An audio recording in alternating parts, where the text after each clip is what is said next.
This program is presented by University of California Television. Like what you learn? Visit our website or follow us on Facebook and Twitter to keep up with the latest UCTV programs. Also, make sure to check out and subscribe to our YouTube original channel, UCTV Prime, available only on YouTube.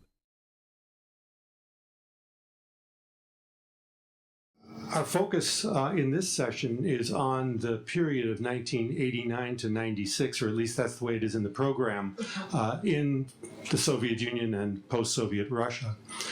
It's pre-Putin, in other words, or Gorbachev and Yeltsin, if you will.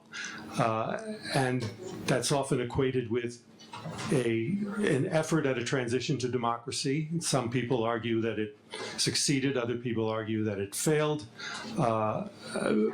I'm sure we'll be getting into that, but we have two distinguished speakers today who have spent a good deal of their time thinking through these kinds of questions about what to make of the Soviet and post-Soviet experience in the late 80s and 90s.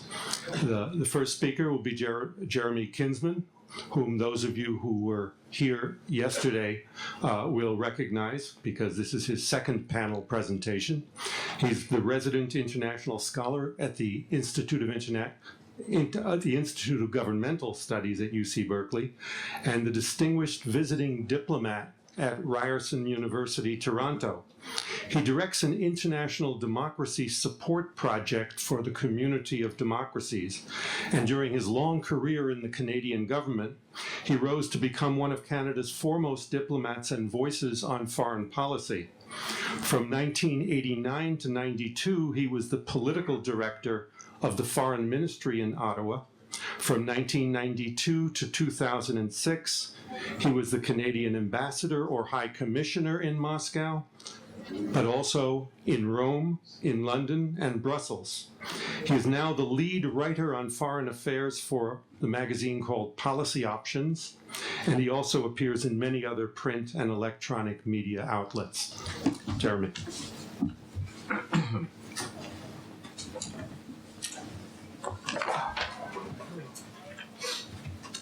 Здравствуйте. Thank you, Provost. As you know, several of us have spoken, and Larry Mikulak spoke today of the so-called Diplomat's Handbook for Democracy Development Support. Several people have asked me, though it's online, if they could have a hard copy. And I just wanted to say that a couple of dozen hard copies have just been FedExed in, and they will be available at the next panel, free of charge, courtesy of Berkeley. I lived in Russia roughly for the period of Boris Nikolaevich Yeltsin's first term. And it made an enormous mark on me. I speak with humility about Russia before people like Marcia Lippmann here, who, Здравствуйте, the hockey player over here, because I'm not Russian. But what I have always tried to do has been to try to understand what it is to be Russian.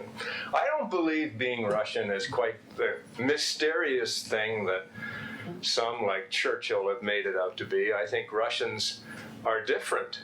I'm Canadian, I'm different.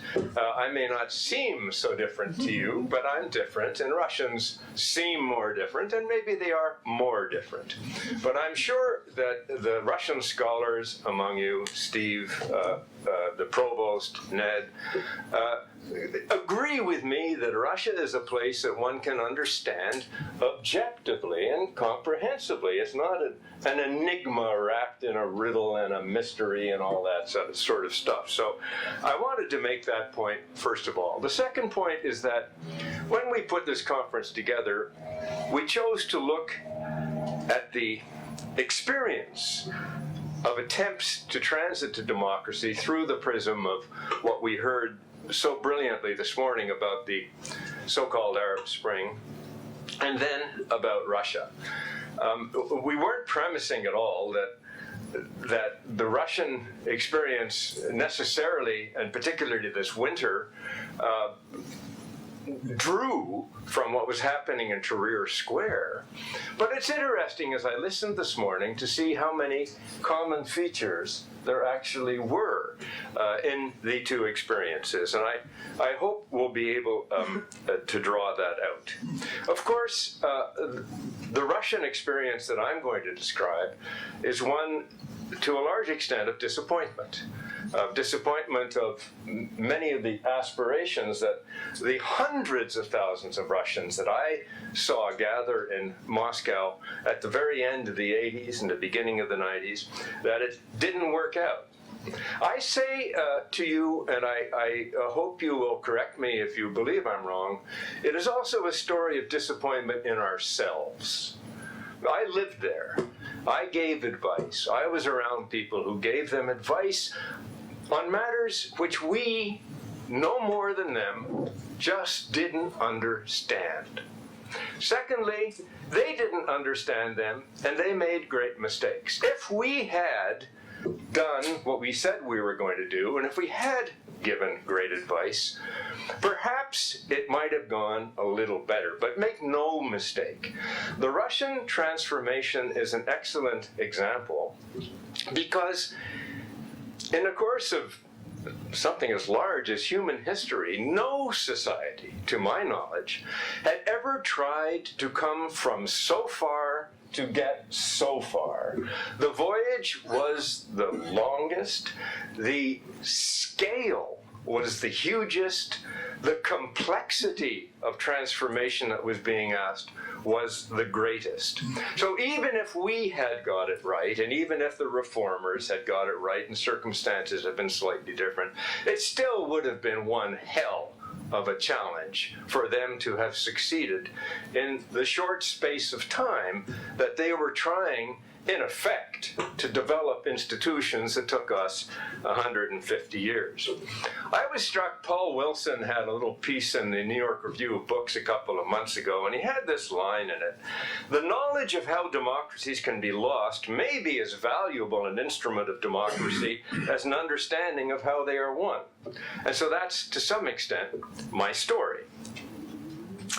Russia's importance, all make it, this whole experience was unprecedented. And when we heard this morning about Tunisia, that there was no user's manual for Tunisia, there sure as hell wasn't a user's manual for Russia.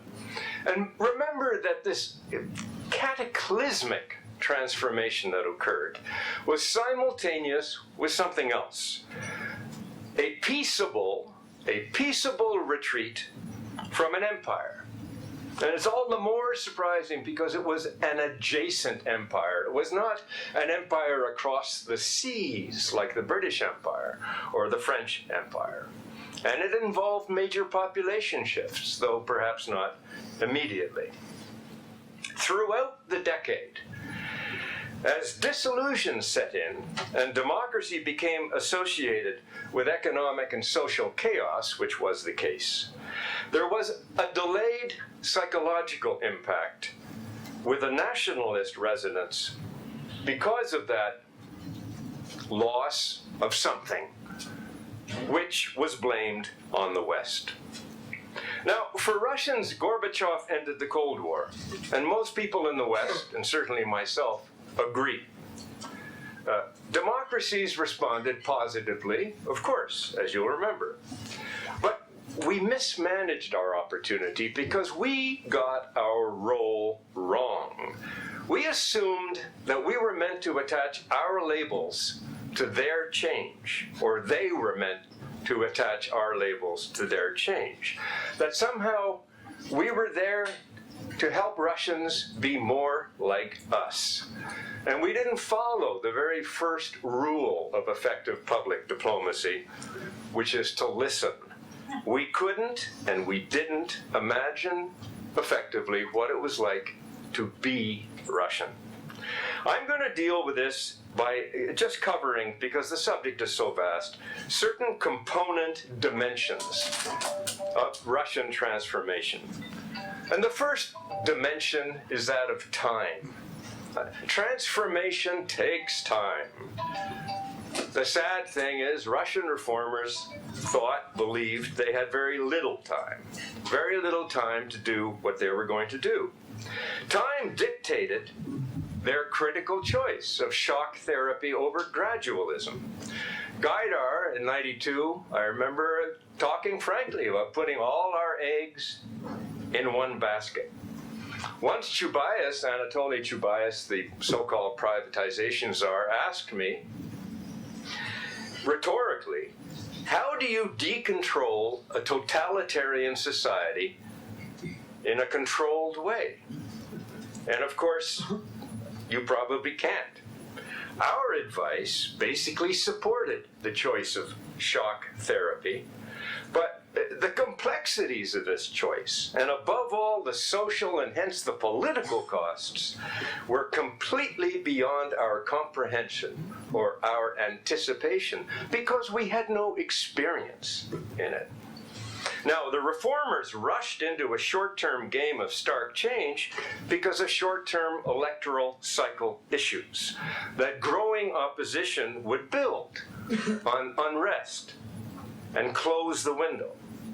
A very good example is Chubais and the loans for shares operation in anticipation of what they expected would be a communist victory in the 1996 presidential elections. And Chubais needed to lock privatization in. And what was the outcome? It created oligarchs. It provided an enormous impression of unfairness and had a terrible political impact. Now, you can argue, in the context of time, taking a longer view, that time partly vindicates some of those decisions. I don't know what you would think, Masha.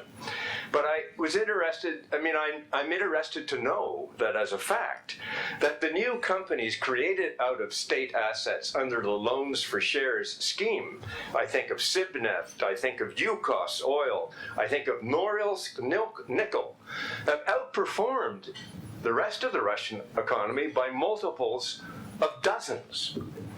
They've become growth engines. They've become Western in methods. They've become channels for vital skill transfers. So in one way, you might conclude, that over time, the long game of privatization actually worked. Now, the West had its own time calendar that made for false moves. The enormous pressure to expand NATO. I don't want to get into that, but it had to happen eventually. But it certainly, that pressure, it would have been so much better if that could have been delayed. The '94 midterm elections in this country, in which Clinton lost a huge number of seats, he lost in that his political capacity to counter congressional obstruction on Russia, including non-repeal of Jackson-Vanik, if you know what I'm talking about, which is just lunacy that at that time it still persisted. In 1996, I remember Václav Havel said that Russia would get inclusive democracy in 50 or 100 years. It was probably too dark. But in general, Russia needed more time. It needed more time, more distance in time from the overthrow and experience of communism. Time to replenish exhausted human capital. Time to overcome the chaos and disruption of transformation. Time to feel normal. Enjoy the gift of private lives for the first time in 3 generations. And time, as Ilya Aronov said, to have a breather. I think that time has passed, and that's what the next panel is about. Capacity.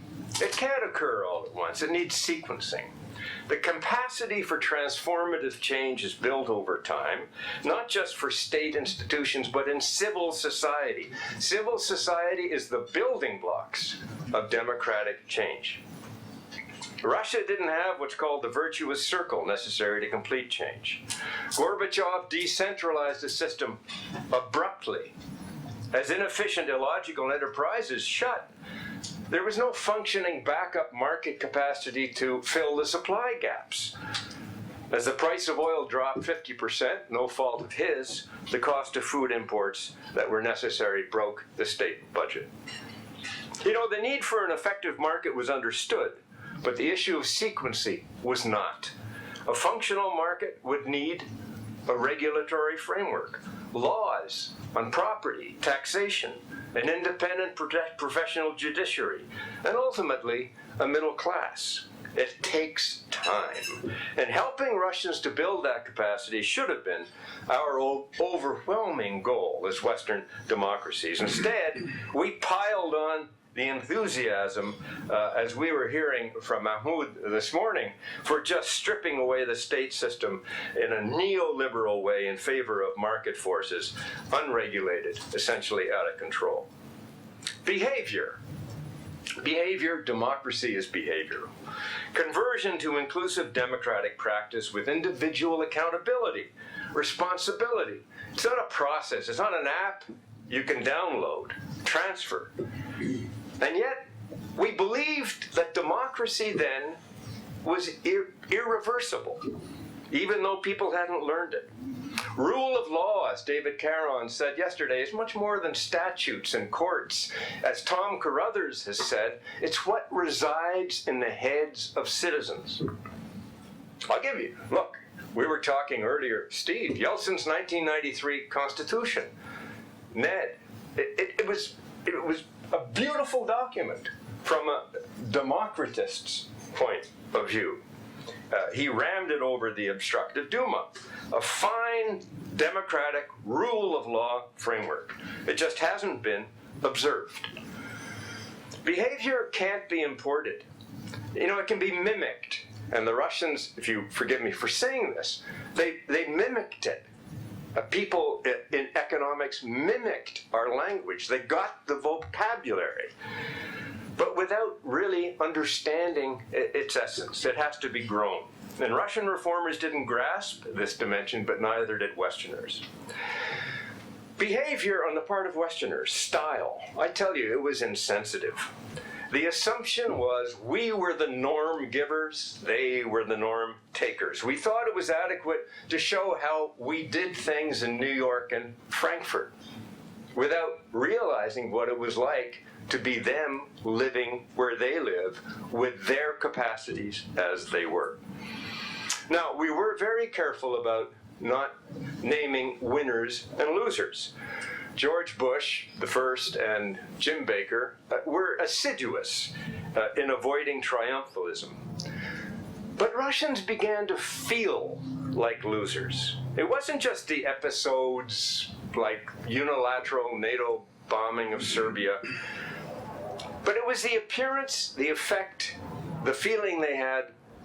They were no longer being taken seriously. I remember Tony Blair saying incautiously, they're not a superpower, but we have to pretend they are. Well, Russians felt the insincerity of that pretense. Pollster Lev Gudkov cited a complex of defeat and humiliation, even of neurotic sensitivity. The point is, we just didn't get it. Democracy needs consensus. Russia needed consensus. You know, there are few uprisings that lead to thorough overthrows of existing orders. I guess you'd put Lenin in that category. Recent ones, I suppose Castro, and maybe Prague in '89. But usually what you need, and we heard about this morning about Egypt, what you need is pacting. Pacting between old and new orders to manage transition and security, to avoid today's Libya. Pacting involves the old power centers buying into the new deal.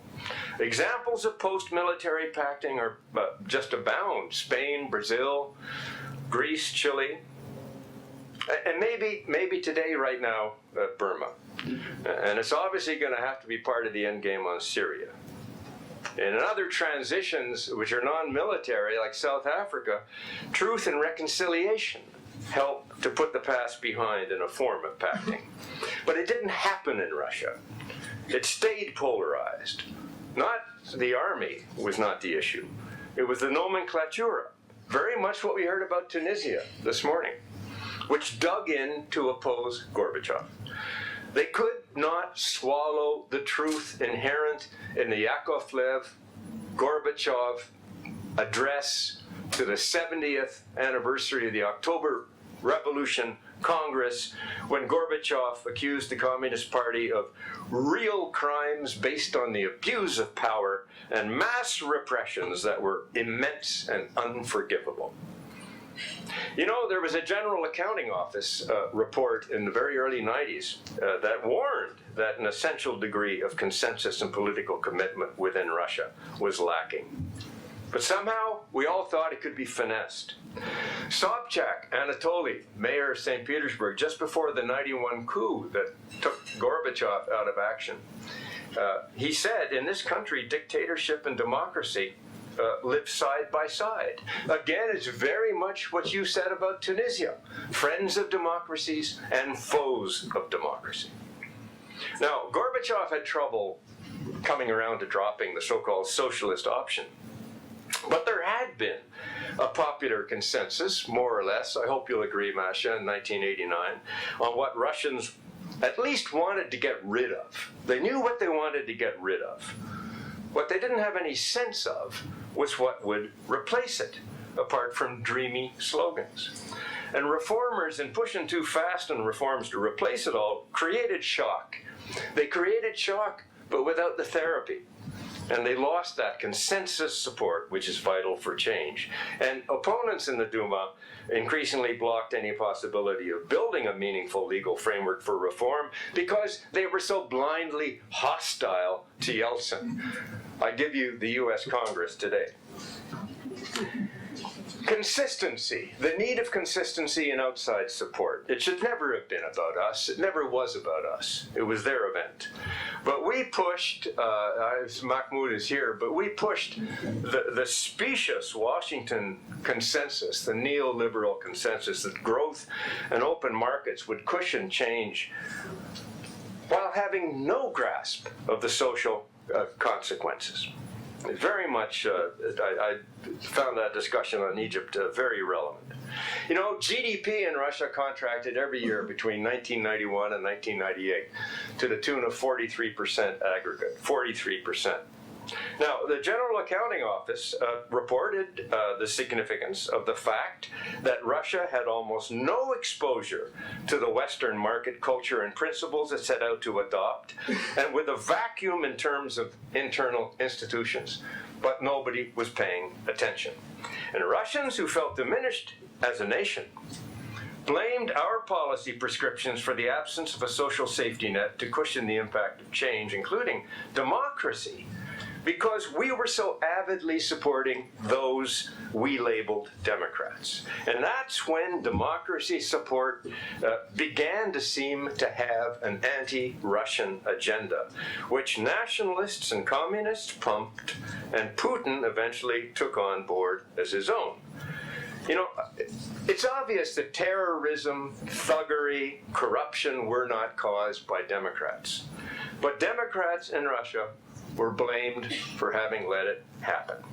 Now, our intentions obviously were the opposite. You know, Clinton met at the summit with Yeltsin 18 times. Gore met with Chernomyrdin in that vice presidential commission 10 times. Everything I've said, Clinton understood. He got it better than I do. But he couldn't challenge Congress, which was hostile to aid for Russia. You know, in 1992, in April, George H.W. Bush pledged in a big press conference $24 billion to support transformation in Russia. Well, Russia did not see a single-digit fraction of that money.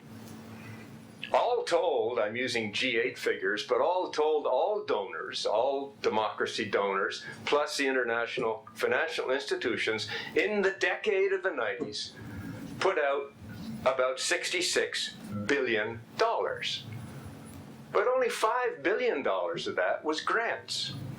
The rest was loans, by the way, repaid. Most of the grants were in the form of technical assistance, and I'm not telling you something you don't know. Most of the money didn't go to Russians. the money went to Western consultants. I can make your hair stand on end and tell you stories of these $1,500 a day people telling people from a country which they did not understand at all about things that the people they were talking to did not understand at all. The IMF put out $20 billion in loans, all to the central government, paid back. And at the same time, we through the Paris Club, were bullying Russia into taking on the burden of USSR debt, which had scaled up to $97 billion in '91 because of the food shortages I was talking about.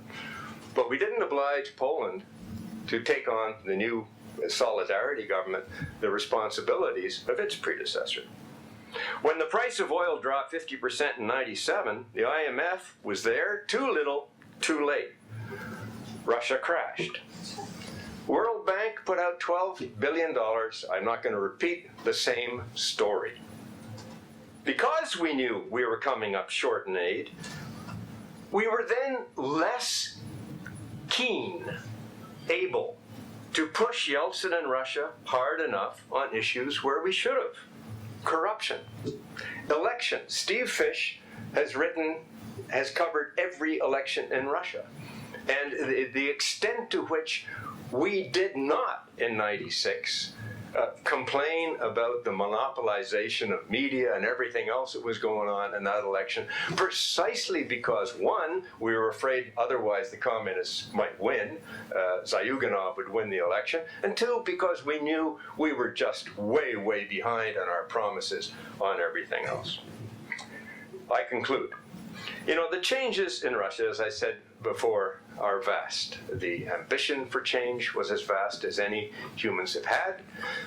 The changes that have occurred are vast, and you will hear later where they come up short and where they may succeed. Effective governance needs security, safety, and sustained support. Capacity building for an inclusive democracy takes time, sequencing, and coalition building. I ask you, have we learned from this experience? Obviously, maybe we've learned that nothing can be taken for granted.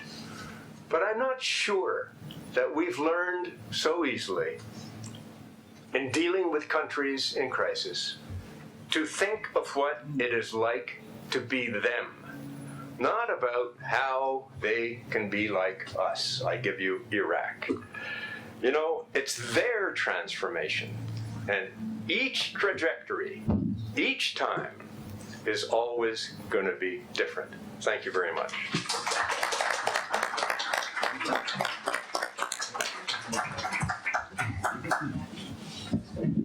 Thank you, Ambassador. If you're going to call me Provost, I'll call you Ambassador.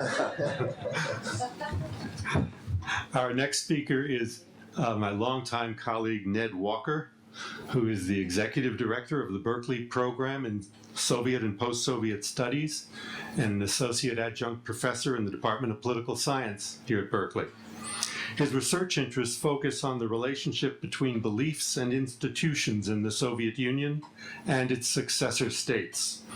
He's the author of the book Dissolution, not disillusion, Dissolution, Sovereignty and the Breakup of the Soviet Union, and of many influential articles including Crime Without Punishment, The Litvinenko Affair and Putin's Culture of Violence, Islam, Territory and Contested Space in Post-Soviet Russia, and Islam, Islamism and Political Order in Central Asia. Ned Walker.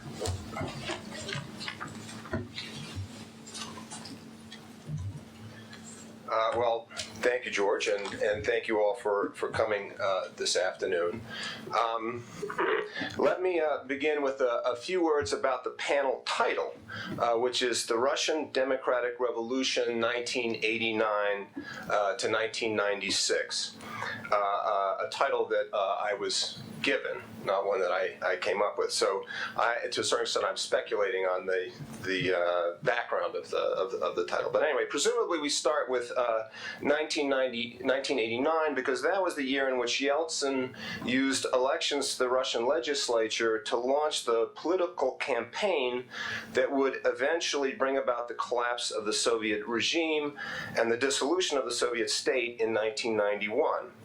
Although it's important to remember that actually the Great Transformation, or if you prefer revolution in Russia, actually began several years earlier, at least 3.5 years earlier, with the launching, with Gorbachev's arrival in power and the launching of perestroika, and an enormous amount had already happened by 1989.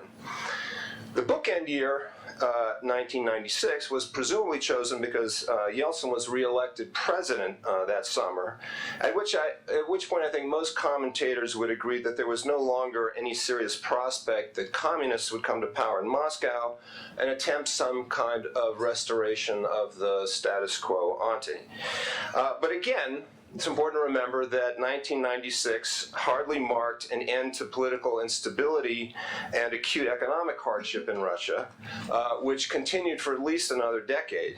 So the broad point is that the Great Transformation lasted much longer than the 7 years listed in the title, and arguably lasted 20 years, or up to 20 years, or even up to this day by some standards. So as for the phrase democratic revolution, I have no particular problem with the term revolution as long as we understand it to mean something like dramatic political, economic, and social change, and as long as we remember that the revolution in Russia was largely a nonviolent one. But I do think that characterizing that revolution as democratic, full stop, is rather misleading, however one defines the term democracy.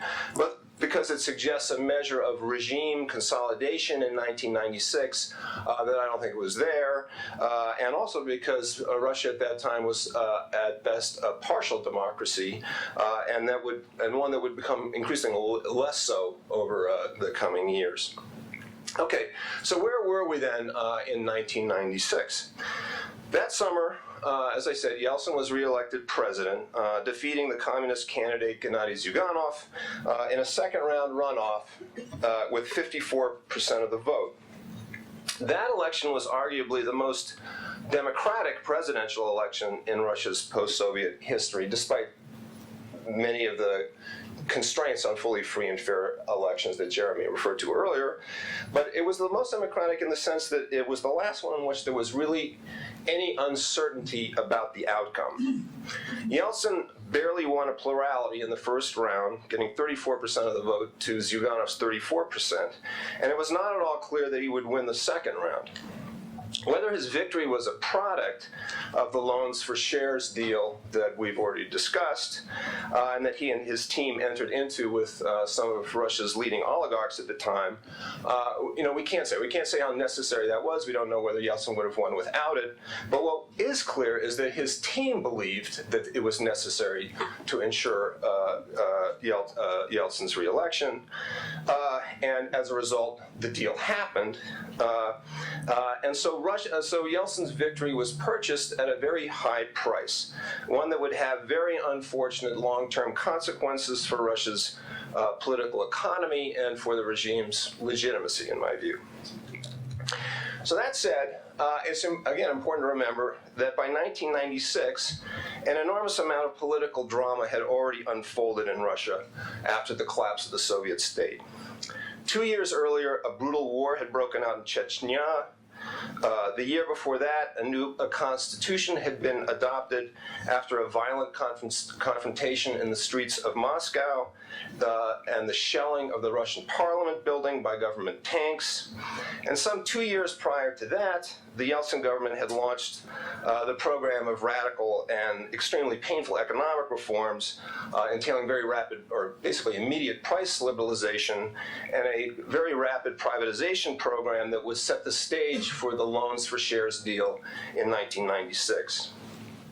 So in short, by 1996, by the summer of 96, when Yeltsin is reelected, a great many political milestones had already been passed, and choices had been made that accounted not only for where Russia was in 1996, but in large measure, where it would go in the years that followed. So, how to explain where we were in that summer?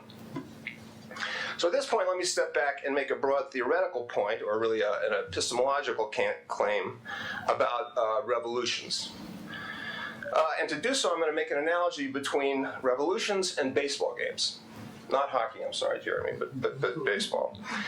In baseball, we do not know and cannot know how sensitive the outcome of any particular game is to initial or early conditions.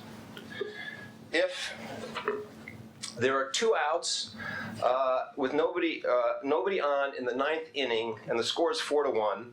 We can be very confident that the team with a 3-run lead is going to win. But what we do not know and cannot know is what the outcome would have been had a single, very small decision been made differently in the early parts of the game. Many fans, of course, talk as if that weren't the case. So if only Tim Lincecum hadn't thrown that pitch that was hit out of the park for a grand slam in the 3rd inning, then we would have won 1-0. Or if only Buster Posey had thrown out that guy at second base earlier in that inning, the inning would have been over and there would have been no grand slam and we would have won 1-0. But the truth is that we have no idea what the outcome would have been if anything early in the game had actually been different. In fact, we don't even know how the outcome would have been different if Lincecum had gotten a better night's sleep the night before or had 1 less beer than he actually had. And something as simple as a different pitch call by Posey in the 1st inning might well have led him to choose a different pitch call at that critical moment when the guy hit the grand slam in the 3rd inning. So the point is that we have no way of knowing how different the final score would be in any particular game if we assume that something different had happened early on. So baseball games may or may not be extremely sensitive to initial or early conditions. We really don't know.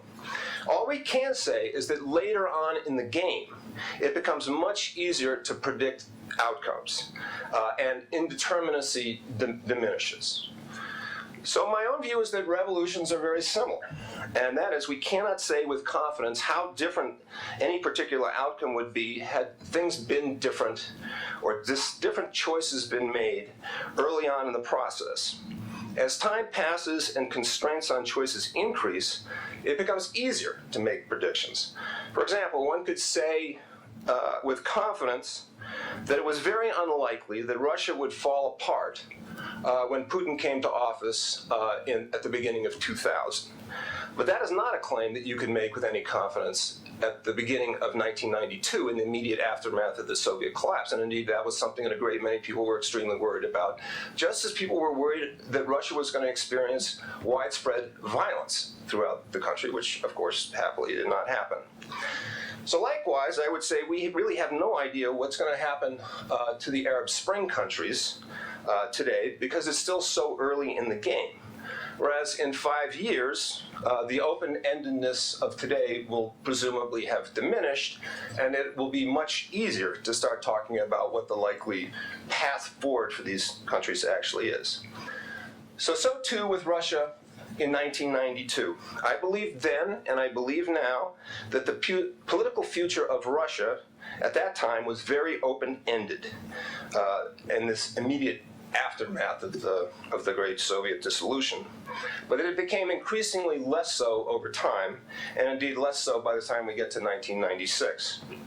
So what had narrowed those options? Part of the answer lies in factors over which Russia's leaders really had no control. So internationally, there was the U.S. recession of 1990-91, the first Iraq War in 1992, the war in the former Yugoslavia, the Maastricht Agreement, which diverted the attention of the European leadership and signaled a commitment to what was then called deepening rather than widening of the European project at the time. Then there was the Clinton administration's decision to expand NATO.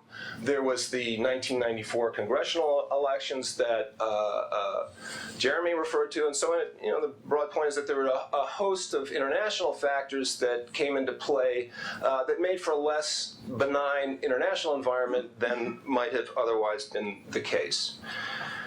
Even more important, in my view, were the political constraints that increased over time as a result of the dramatic, prolonged, and in my view, inevitable economic slump that Russia went through as it was going through the transition from a fully planned economy to a market economy. And that very painful process inevitably sucked a lot of the capital out of whoever was in office, or whoever would have been in office in Moscow at the time.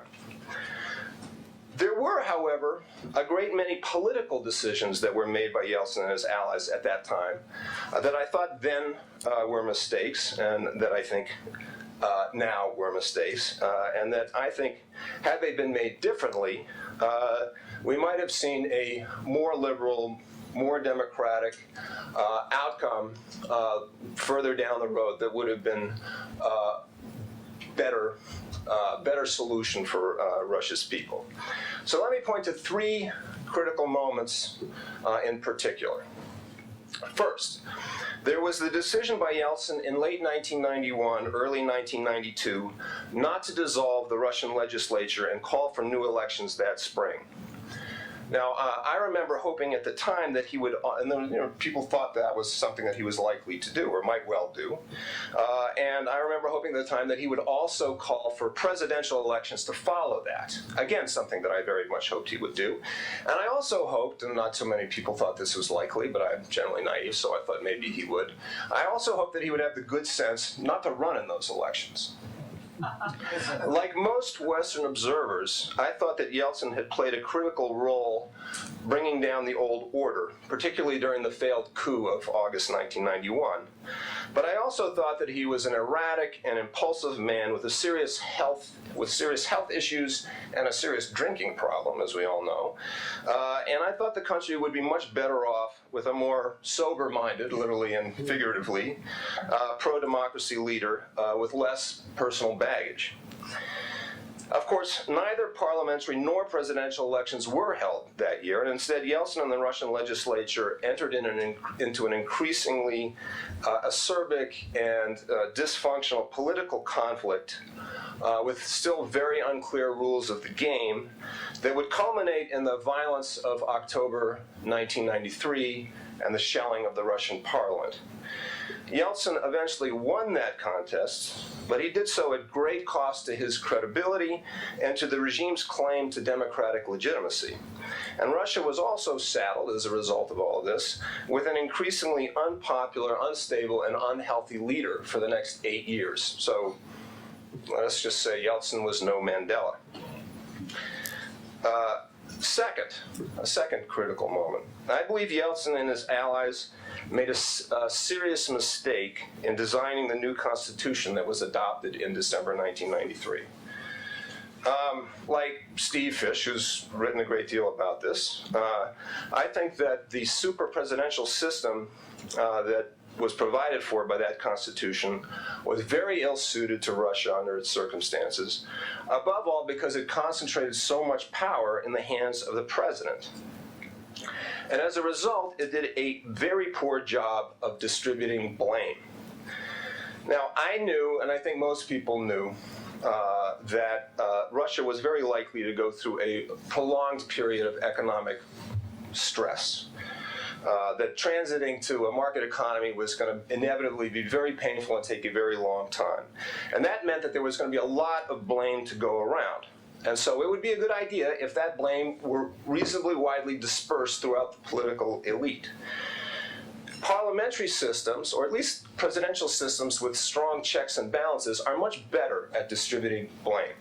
And in fact, the super presidential system that they adopted in 1993 could not be better designed to concentrate blame in the hands of whoever was in office and also discredit whoever was in office's project at that time. So it had the consequence of concentrating blame in Yeltsin and at the same time discrediting the whole democratic project.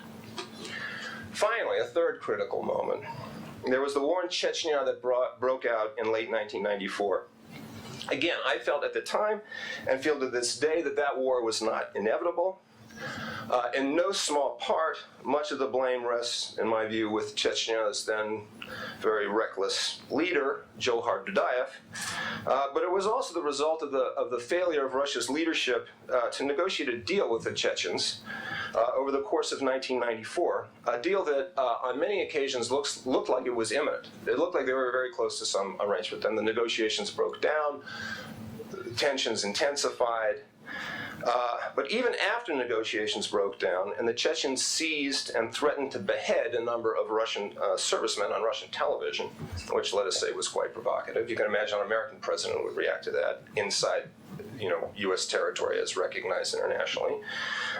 Despite that, Yeltsin and his advisors had the option of ordering a punitive strike against the Chechen opposition forces, or at least a limited military operation that was short of a full-bore invasion and attempt to occupy all of the region. As it turned out, the invasion and attempted occupation led to a horribly destructive war between 1994 and 1996 that was followed by another horribly destructive war that broke out at the end of 1999, and that, in my view, goes a long way to explain why it is that Yeltsin ended up taking Putin ended up taking such a sort of strong arm approach to politics after he came into office. So anyway, to conclude, these are just three critical junctures in a period of critical junctures, the ones that I remember as the most important. There were doubtless many more, some of which we may not even know about. Now, while I cannot say for certain how different the outcome would have been had different choices been made in that period, in other words, how path-dependent the post-Soviet transition in Russia was, my view is that the burden rests with those who claim that it wasn't open-ended, that it wasn't path-dependent, for the simple reason that it was so difficult to make predictions as the events themselves unfolded. The future feels indeterminate in these moments because I believe it really is indeterminate. What some may treat as inevitable or structurally driven after the fact, with the benefit of hindsight, does not seem that way to anyone at the time these events are transpiring. Whether we were talking about Russia in 1992 or Egypt in 2012. Now, I will conclude with one other thing, which is George gave me the perfect suggested title for this talk, which, well, maybe I should have introduced it with, but it was The Putsch Not Taken. So, leave it with that. Thank you.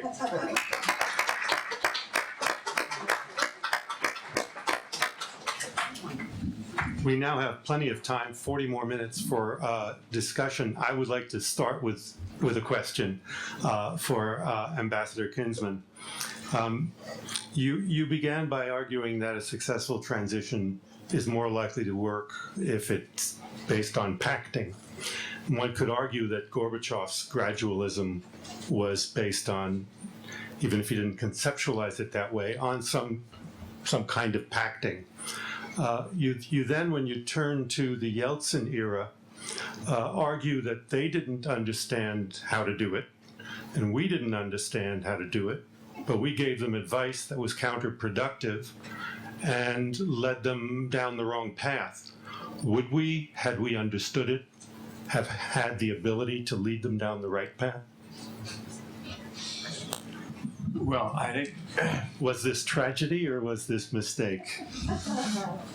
I think you're putting me in Ned's narrative as trying to say if this had happened, this would have happened, and but I think you're right.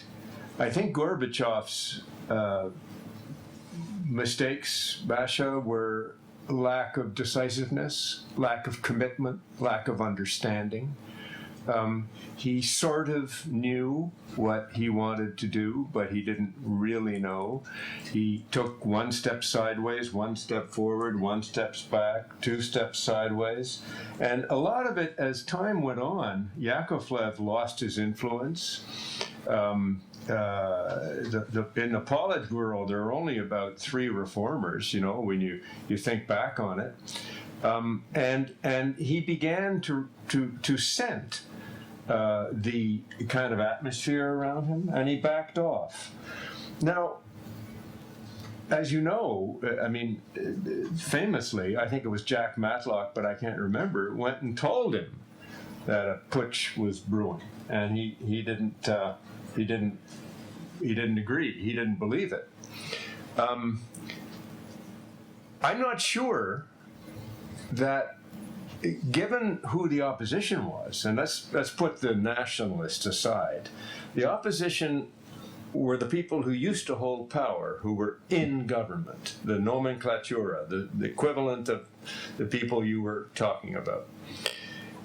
And they wanted to hold on to power. I'm not sure that psychologically, temperamentally, politically, ideologically, the United States government could have brought itself to urge Gorbachev to make a deal or to pact with them. I'm not sure if it would ever have been enough. That would be my feeling. So I don't know if it could have gone that way. Later on, with Yeltsin, I think that the atmosphere had deteriorated to such a point that I honestly don't think that pacting was possible. I think that's why they did loans for shares. I think they thought they had to prevail. I'm talking about Yeltsin and the reformers, that these guys were never going to give up. And right up until the election in 2000, when Primakov was seen as being, at that point, the principal champion of that gang of people, and which is why they picked Putin. So I don't know. It's true. I've advanced the wonderful theory of pacting as being essential, and now I'm kind of washing my hands of it as far as reality at that time was concerned, and it's extremely inconvenient that you were incisive enough to point this out. However, thank you. Henry? For Ned, thanks. Is this on? Yeah. Okay.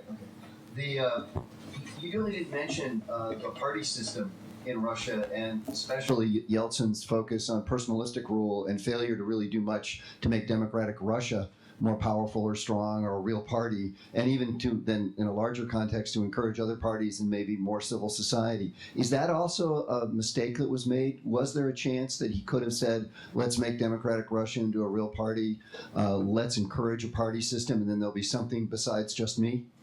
Well, so my view is that the best way to encourage the development of political parties rapidly in conditions where they're either absent or largely weak or very weak is to have a parliament that matters and to hold elections.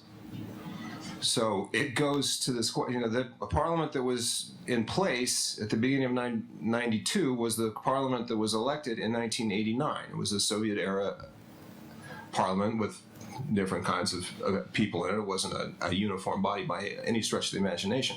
But if you wanted to develop parties, not calling elections early on and having this prolonged struggle with in a very dysfunctional system with very unclear rules of the game that ends up leading to this violent confrontation with the opposition in October '93, and then basically ramming a constitution through, or just pushing a constitution through, in circumstances where people really didn't have a chance to really consider it. And I mean, I wrote about this at the time. And there was a lot of fighting over that constitution between '92 and '93, but it was mostly between people who were involved in the drafting of it, and there wasn't, it wasn't something that was, where there was a lot of transparency and a lot of public discussion. So anyway, the long and the short of it is, yes, I would say for sure. But the best way, in my view at the time and in my view now, to begin to strengthen the Russian parliamentary system would have been to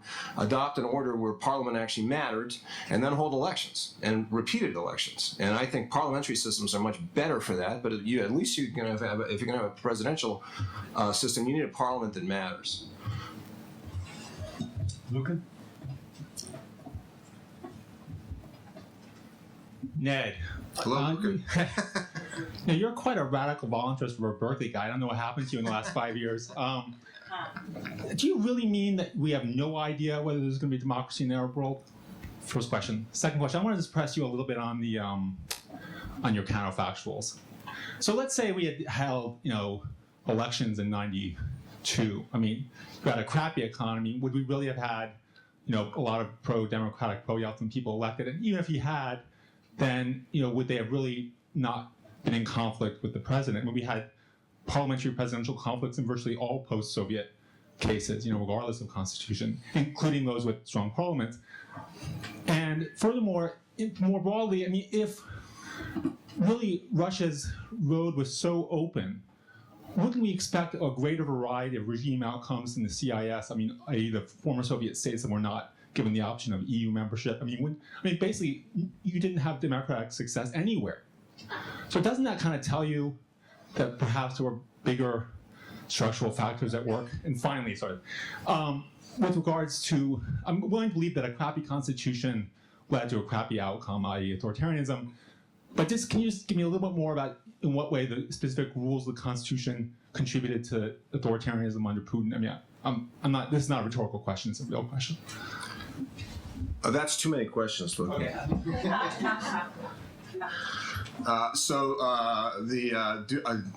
Well, I don't know about you, but I certainly do not know what's going to happen to the Arab Spring countries. As a structuralist, doubtless you do, but I don't. As a voluntarist.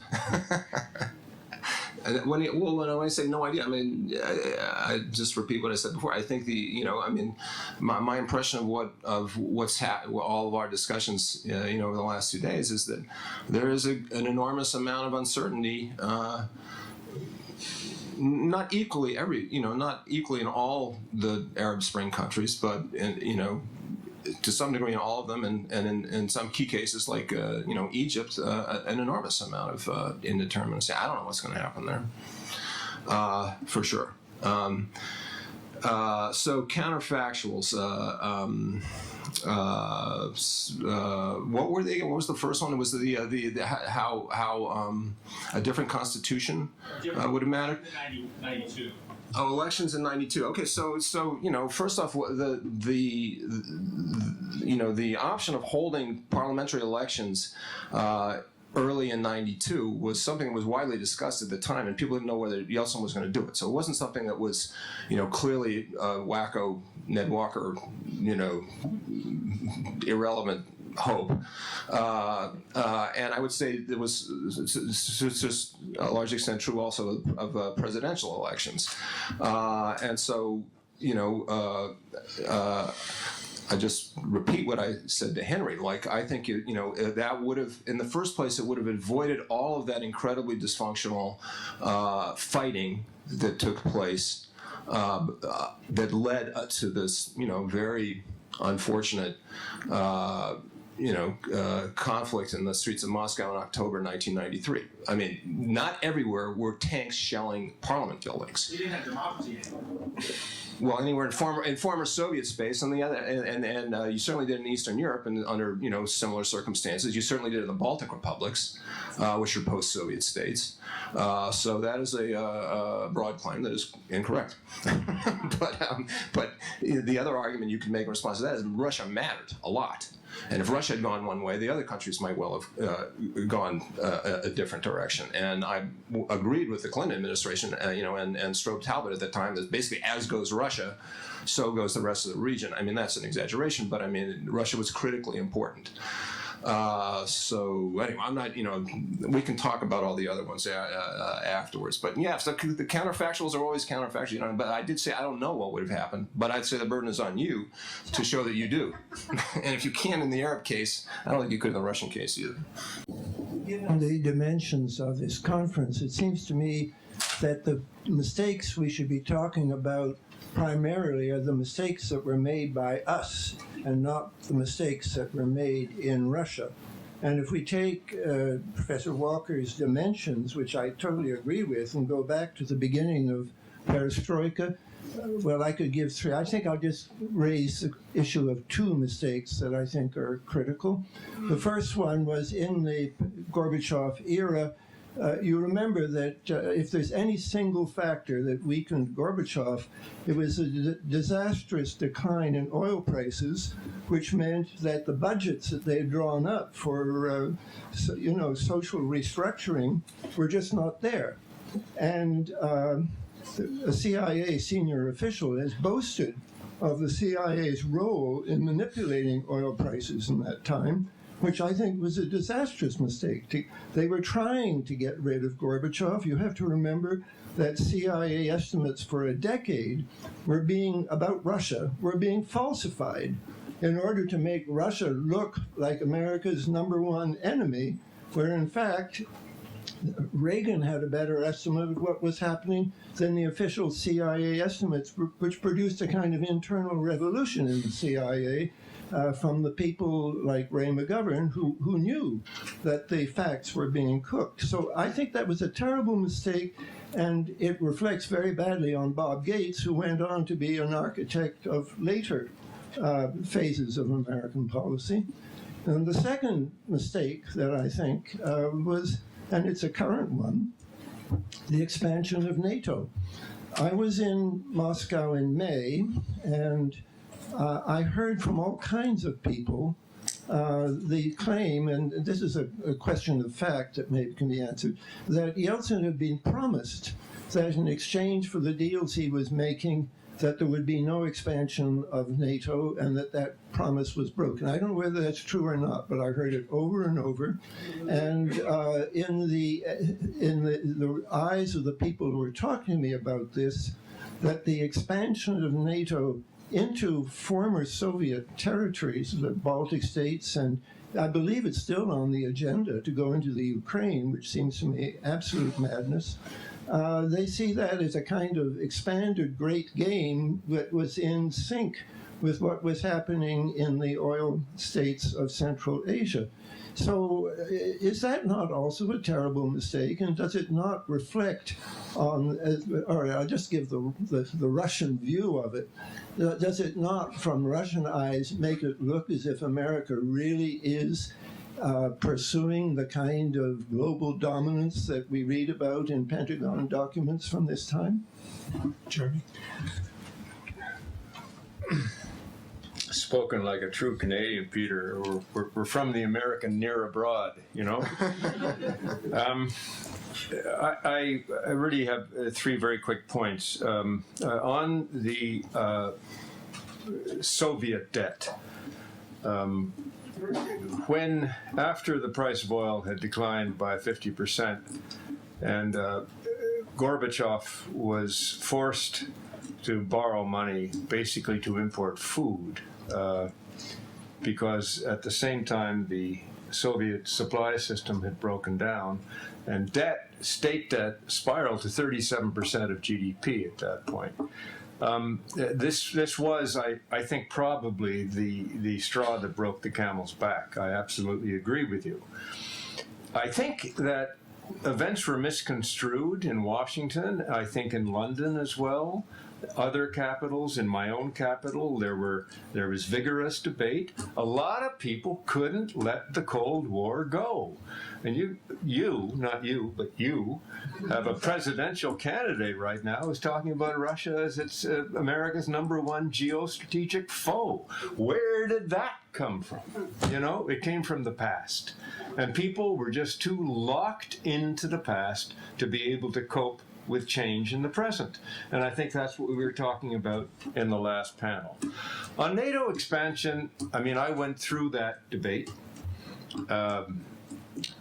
with your best friend, Brian Mulrooney, and others. Look, here's the deal. First of all, there was no deal. Okay, I have heard directly from Gorbachev several times. I used to see Gorbachev because Brian Mulroney gave him $1 million to start his foundation. So I drank a lot of coffee with him. And he always insisted this. I knew Jim Baker very well, and I confronted him with it. Jim Baker did not promise that. I think it was lost in translation, in fact, at that specific meeting between Baker and Gorbachev. Baker was talking about East Germany and saying that NATO would not replace the 700,000 Soviet troops that were going to leave East Germany with NATO troops. Gorbachev inferred that to mean that NATO wasn't going to move eastward more generally. As a matter of fact, originally people didn't want to. I remember Manfred Werner telling a NATO meeting, and I'm going to guess and say it was in early 1990, that listen guys, the one thing we got to do is to keep the Warsaw Pact together, because it was seen as a stabilizing kind of framework for this extraordinary transformation that was occurring. Havel originally thought that the Visegrad three countries could kind of choose a third way, you know? But he soon lost that. You know why he lost it? I guess I speak as somebody whose wife is a Czech political refugee, but he lost it because at the end of the day, the Czechs and the Poles and the Hungarians, and Czechs and Slovaks and Poles and Hungarians, had lost 3 generations of European identity. You know, the electricity grids, the highways, everything went east. And these were peoples who had lived west, not east. And damned if they were going to be denied the opportunity to get back into the west, because the guys who made them look to the east supposedly had some sort of a veto over what they were going to become. So what happened? It wasn't just the Polish vote in Chicago and so on and so forth. It became a moral issue. And I think at that time the Soviets understood, certainly Kozyrev, understood, and Yeltsin, understood that with respect to those 3 countries, or it became 4 countries, that there wasn't an issue. Later on, it became a bigger issue. I don't think of Bulgaria and Romania, but when it turned to the Baltic countries, because that was a line, they had been part of the Soviet Union. But how did they get to be part of the Soviet Union? I think, you know, a certain amount of self-criticism, the potential for that existed even in the Kremlin, and they could get that. Ukraine and Georgia? No way. No way. And Saakashvili put the boots to that 3 summers ago, and that isn't going to happen, Peter, at least not in the immediate future. At least, well, we'll see what happens in the American presidential election, but I don't think the Europeans are at all in favor of that. So that's my take on NATO. I want to add, if I may, George, one point about Ned, who has finally vexed me by referring 3 times to the shelling of the Russian parliament in 1993. Okay, I lived in Moscow at the time. Boy, did I ever welcome the shelling of that parliament. And by the way, there were 18 shells. All but 2 were dummies, okay? The people who were being shelled had just killed about 25 people the night before, including killing 6 journalists on the lawn of the Ostankino television tower. And when television inevitably went off that night, Moscow residents went to sleep not knowing what the hell they were going to be facing the next morning. And Hasbulatov and Rutskoy and all those Afghanis on the flatbed trucks with the AK-47s and everything, they looked an awful lot that night that they might indeed take the town. So when people woke up on that Monday morning and there were 4 tanks lined up outside the parliament, and there were 2 big bangs, and then, you know, there was a huge private arsenal that Hasbulatov had taken over, a 5,000-man strong Duma private army, in effect. People in Moscow were mighty happy. And so I know that sometimes media gets it wrong and they attach the wrong labels to things. But the thing to remember is not the shelling of Parliament and that. It was that this was an attempted coup by people who absolutely were anti-democratic. So, Jaron, let me respond. First point is, in referring to that incident, my basic point is that it was too bad that it came to that. Not that I didn't hope that the Yeltsin forces would prevail at that moment. Okay, you've won my heart again. So okay. I did. I absolutely did. But it was a very, it was, something that would have been much better to avoid, and I believe could have been avoided if they'd had, held parliamentary elections earlier. Ruby Younger. I'm so glad for this panel. I've been waiting 15 years to ask this question. My husband and I were foot soldiers in the Market Reform Army sent by USAID to the former Soviet countries of Moldova and Ukraine.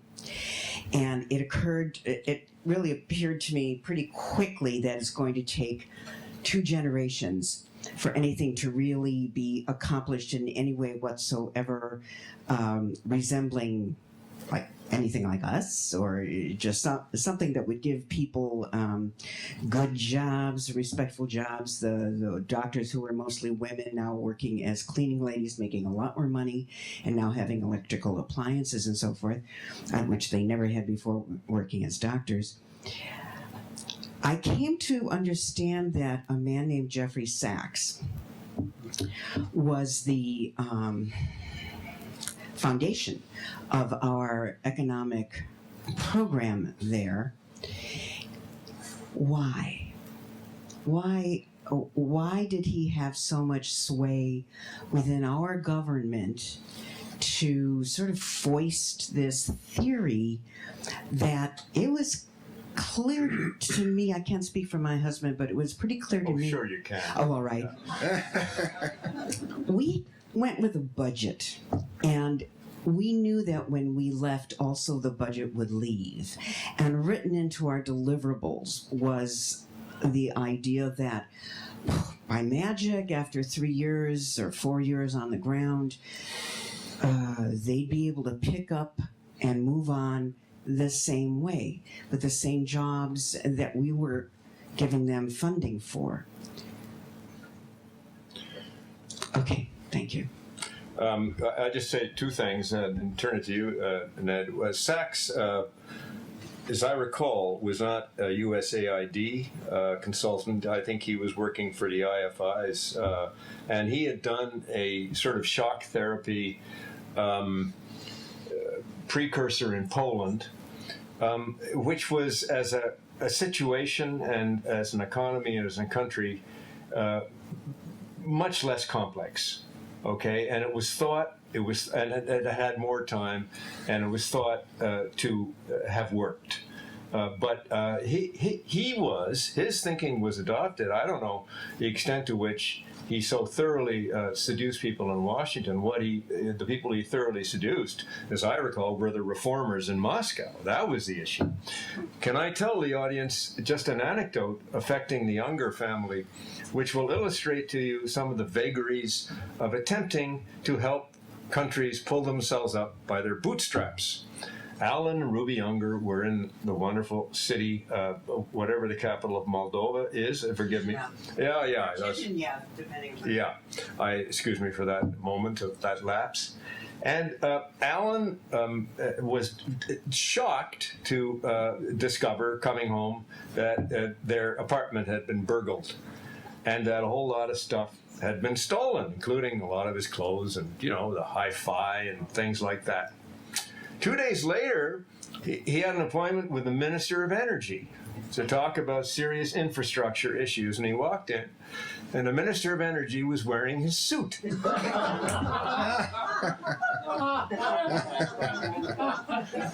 So This is not a story about Russia, okay? It's not a story about Russia. I'm just talking about how you got to be sort of fast on your feet, and you win some, you lose some, you know. So there you go. George, can I just say something about that? There is just one point I want to make. First off, what Jeremy said is true. Is basically Sachs was asked to give his advice. I have no doubt that he gave the advice that he thought was most appropriate, and I don't believe there was any path forward for Russia that did not entail a huge amount of stress. And I think it is actually, I think it's virtually completely wrong to make the claim that public officials and academics, particularly economists who are specialists on the former Soviet Union, did not appreciate how difficult, prolonged this transition would be. I certainly knew. I can show you stuff I wrote at the time saying, they are in for one big S-storm for a very long period of time. And I can show you countless things that were written at that time about how difficult, and everyone understood that the institutions were not in place. You didn't have the skills. You didn't have accountants. You didn't have people understand about tax systems. You didn't have, lawyers. You didn't have, all the things that are absolutely essential to a normal functioning market economy were virtually completely absent in Russia. The other thing I'd just say is that these were not potted plants. The people who were, helpless reeds, the people who were making these decisions. It had already been a really long period of incredibly stressful and conflictual debates over economic reform in the Soviet Union. There's the Stalin plan. There were all these people that had, been involved in all of this stuff. They didn't just start, de novo, at the beginning of 92. And that winter of 91, 92 was arguably the worst moment in the whole transition period. It was a period, if you'll recall, where we were actually, these famous Bush's legs, the chickens that were being sent over there in that winter was because, the West was afraid, and the Bush administration was afraid that there'd actually be hunger in Russia over that winter. So it was humanitarian assistance, not loans, not. So, first, I appreciate the intensity of the crisis at that time, appreciate that it had already been going on for some substantial period of time, and appreciate that everybody was struggling with, to figure out some path forward. And there was no sense of what the best thing to do, other than that what Gorbachev had been doing was not working. Yeah.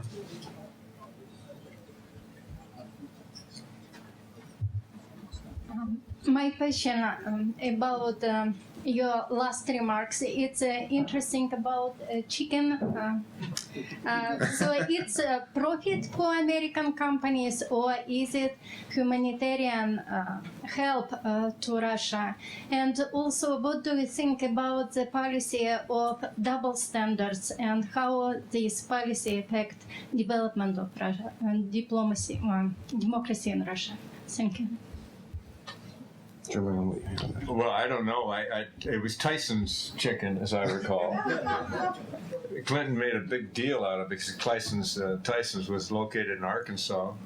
I don't know if they made a lot of money out of it, but food aid traditionally in the United States, forgive me for saying, has always been much more to the profit of the suppliers than to the recipients. That's a fine American tradition.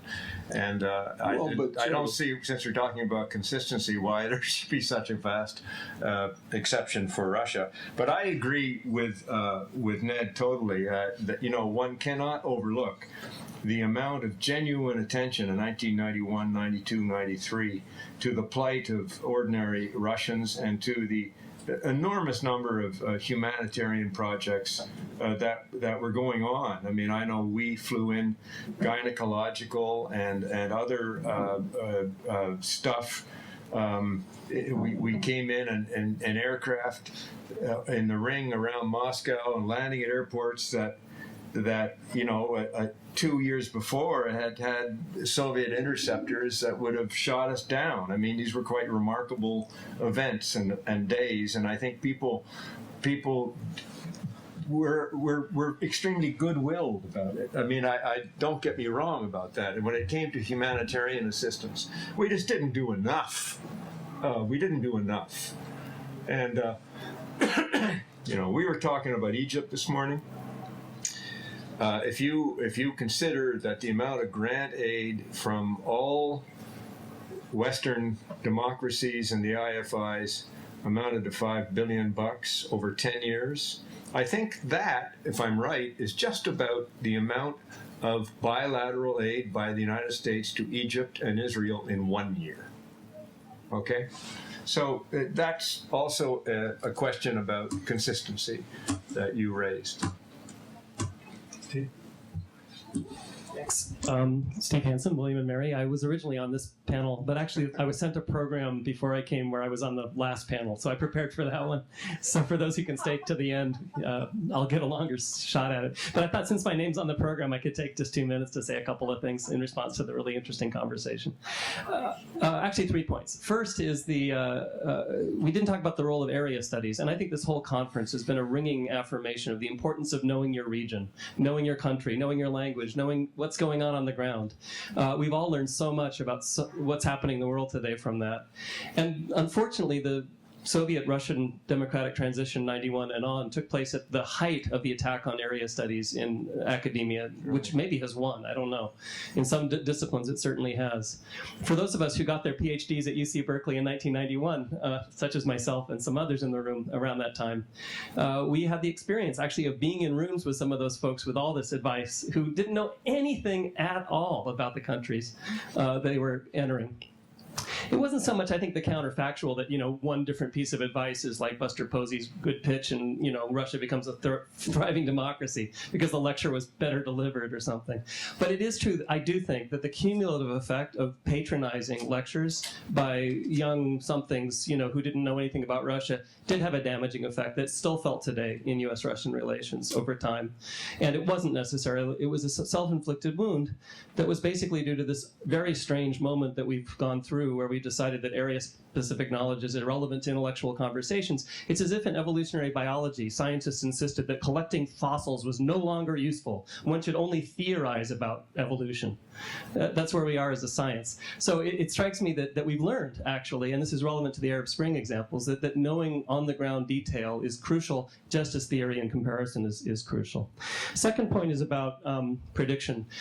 So I guess I'm with Luke on the debate between Walker and Way here.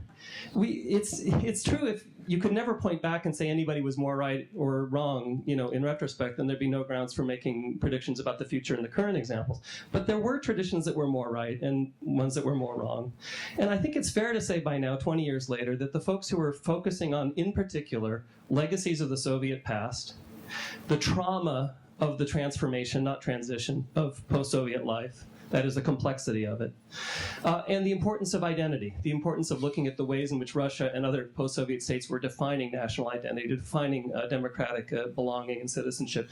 Those approaches proved more productive and more predictive than ones, for example, that focused on formal institutional rules, the nature of the Constitution of '93, which, by the way, is now a dead letter, the nature of fiscal federalism, which has all been overturned, the specific rules for electing local parliaments. Those things turned out to matter less, especially when you compare with other post-Soviet cases. If we're looking at the macro outcome of democratic consolidation in the post-Soviet space, what really mattered was legacies of the past. If you had 74 years of Leninism, you had a really hard time coming out of it.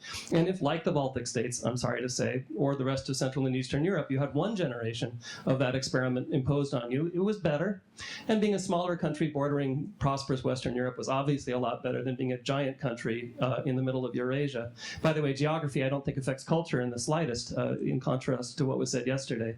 But it certainly does affect abilities to get foreign direct investment, to guarantee property rights, to get included in international organizations like NATO, EU, and so forth. So the bad geography, the incredibly difficult legacy, and the struggle over identity, I think, did matter a lot. And, sorry, some of us were looking at that back in the early 90s and getting outvoted. So I think for today's transitions in the Arab world, we should be doing the same. We should take these countries as separate, not as all one block. That's been a point made repeatedly. It's correct. We should look at the specific institutional legacies of autocratic rule in Egypt, in Tunisia, in Libya, which differ from one another in a variety of dimensions. We should look at geography, like the point about the Mediterranean and the way that that can be redefined, the difficulty a country like Syria has with its geography relative to a country like Tunisia, actually. I think they're quite differently located in ways that are important.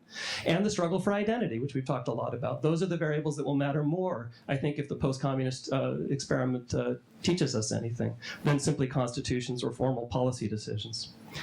I guess I'll stop there. Thanks. It's really interesting.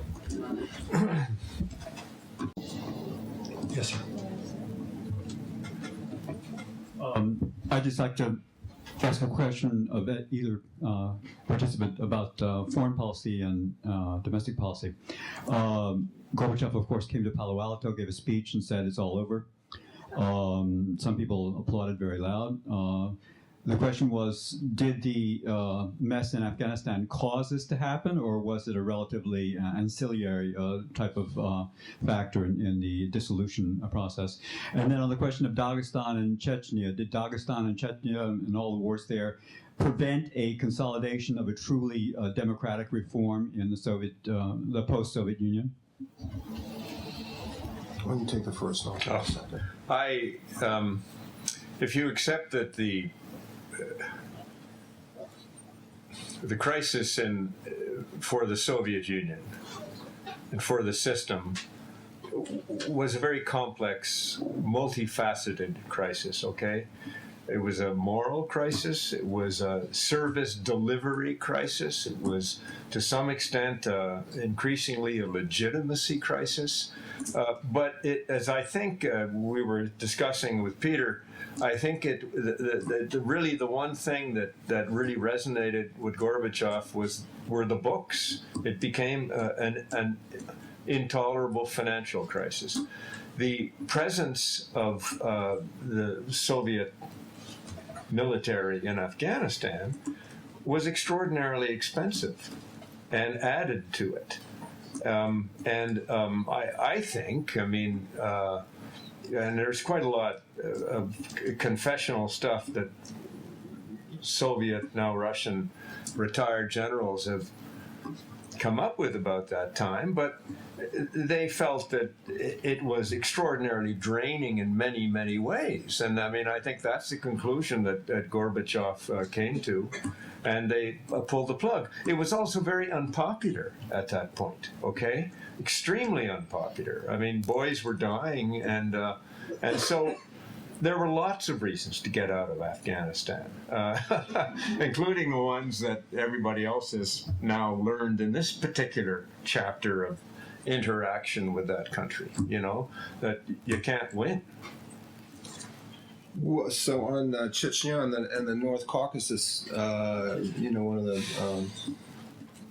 points I made in the talk was that I felt like the decision to order a full-blown invasion of Chechnya in 1994 was a serious mistake. I felt that at the time. I could understand why they would launch some kind of punitive strike against Chechnya, but I did not want to see them try to occupy the whole thing because I was very worried that it was going to lead to a huge disaster. And in my view, that's exactly what happened. So, again, I don't know. I can't say what would have happened had there been no Chechnya. To get back to Steve's point, it's always going to be easy after the fact to identify structural factors that happen to look like the ones that mattered the most. Well, no, but I'm saying this so there are people who are different views of what's important, right? But someone's going to win afterwards. Someone's going to, your position is either going to be vindicated or not. But at the time that it's unfolding, it's just not clear. So just with respect to the Arab countries, again, if I agree with what you say, and if I were to point to, facilitating conditions or things that you should be paying attention to, I would say, yes, I completely agree. As long as you appreciate the contingency. These are just facilitating conditions. They are not determinative, and stuff happens, and stuff can happen that I think can be, extremely important. How Morsi handles it over the next 2 years, or all sorts of things, Well, let's thank our panelists for very interesting discussion.